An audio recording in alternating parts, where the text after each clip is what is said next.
Hi, welcome to my channel, Reader Woman. My name's Judy, and let's talk magazine covers. I am so excited about this beautiful cover that was created by Kara Walker to commemorate the passing of Toni Morrison. I was so excited last week when I saw that it was going to be her design for the cover. So I'm not going to talk about Toni Morrison. Who I really want to talk about is Kara Walker. I have been aware of her for a while. I am not an art critic. I am not an art expert. I dabble in crafty things and watercolor and da-da-da-da-da. So, about 8 years ago, when my father died, my custer, she was encouraging me. One of my little crafty things was paper cutting. And so in order to encourage me to get into it, she sent me some books. And so one of the books she sent was, paper cutting, various techniques and stuff like that, and she sent me several books like that. And I was happily making my little flower things and, fine dandy. Well, as well as that, she also sent me this. Kara Walker, My Compliment, My Enemy, My Oppressor, My Love. I was very impressed with the book, and then I opened it.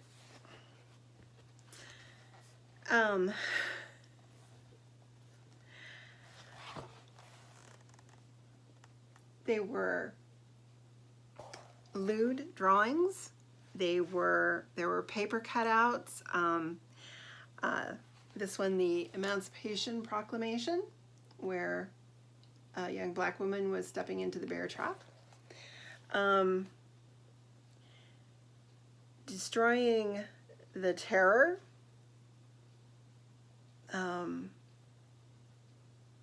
Here, where it looks like a black woman's cutting the head off of a white person. It wasn't at all what I thought it was going to be. Because as well, she has these cutouts. This one's called Little Matchstick Girl. And so this little girl has this little matchstick that she's going to go set this cannon off with. They are a critique of being black in America, the black experience, the ways in which people continue to be traumatized, black women in particular. And so I put the book aside. I wasn't sure what to make out of it. But you have to understand, for me, I'm just making little artsy-fartsy stuff, cards, birthday cards, those kind of things, greeting cards.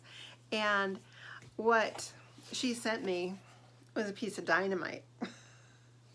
I have not actually sat down and read this from cover to cover. However, it put the name of Kara Walker in my brain. And so I have kind of followed her. I have read articles. Now, I only looked at articles in the New Yorker, and they have this big one that was from October 1st. I did a printout of the article, The Shadow Act, Kara Walker's Vision. And this was from October 2007 by Hilton Alls. And, underneath this one it says, in her work, slavery is a nightmare from which no American has awakened. and that's true for black or white, because for the most part, none of us have investigated either what was done to us or what our ancestors did to others, or, you know, how that fight for emancipation affected our nation and still affects our nation. So she is, to me, she's a very important artist, period. So, and then she's also she's a complete artist.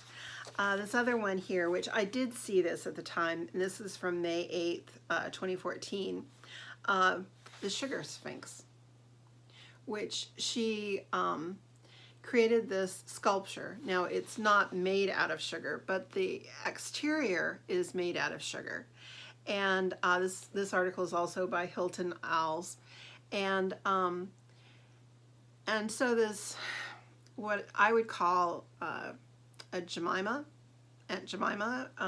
character, you know, racist character. She is created in this sugar factory that has been left behind, and so that's just this huge space. And so she built the Sugar Sphinx. And so not only does this creature have breasts with nipples, I guess she also has a vagina in the back. So, you know, we're talking very controversial artwork. Then another article I found,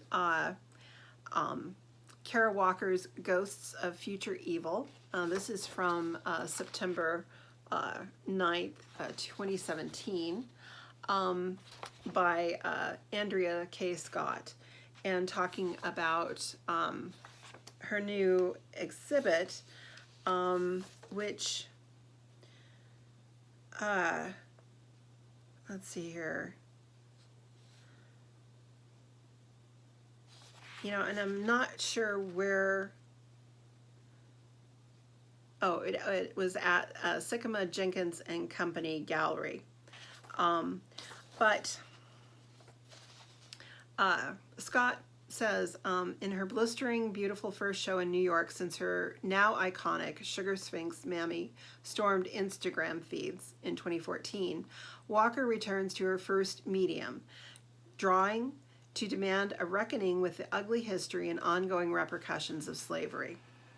It's not breaking news that Walker's images can be so brutal in their depictions of violence and sex that Quentin Tarantino looks like Mr. Rogers by comparison. What is new is her approach, which combines collage, oil stick, and sumi inks in works whose ambition and scales are in direct dialogue with centuries of art historical titans. So that was from 2017. And then the New Yorker then also had an article, I think it was just online. I haven't actually looked through my edition here yet, but I didn't see anything where they were talking to her about it in the index.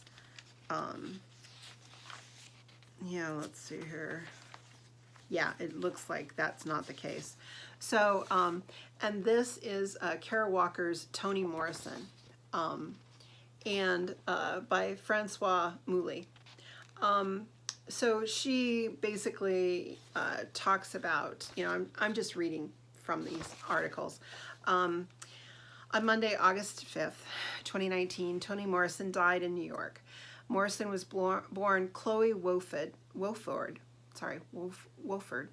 in Lorain, Ohio, the second of 4 children in a working-class family.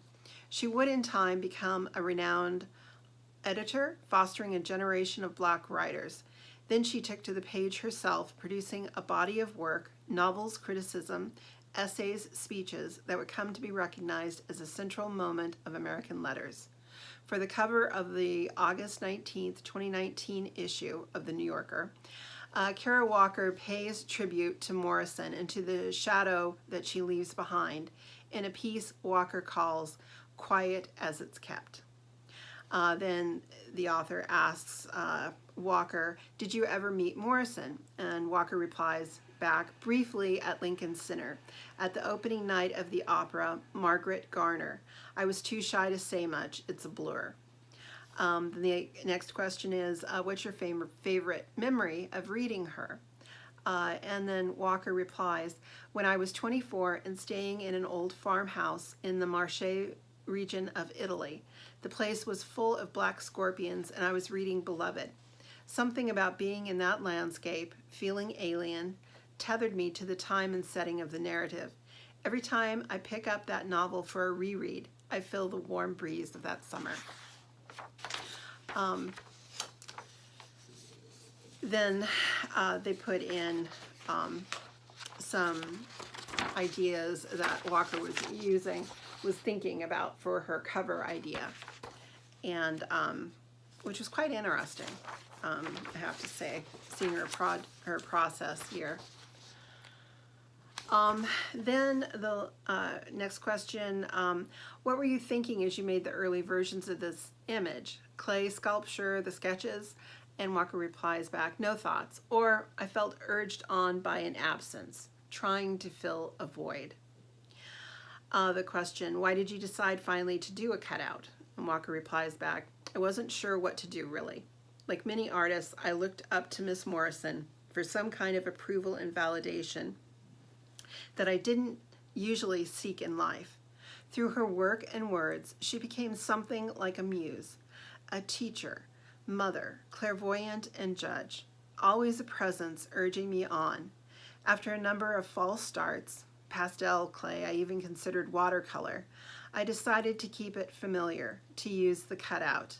It's the work I do.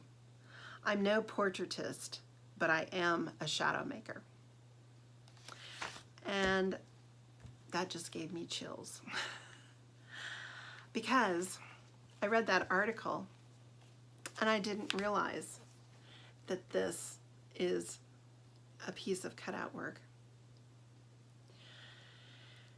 And when I realized that and I saw the power in it, I just knew I wanted to take a moment to let anyone interested know what a great cover we have here, what a great memorial piece was created by such an important artist, Kara Walker.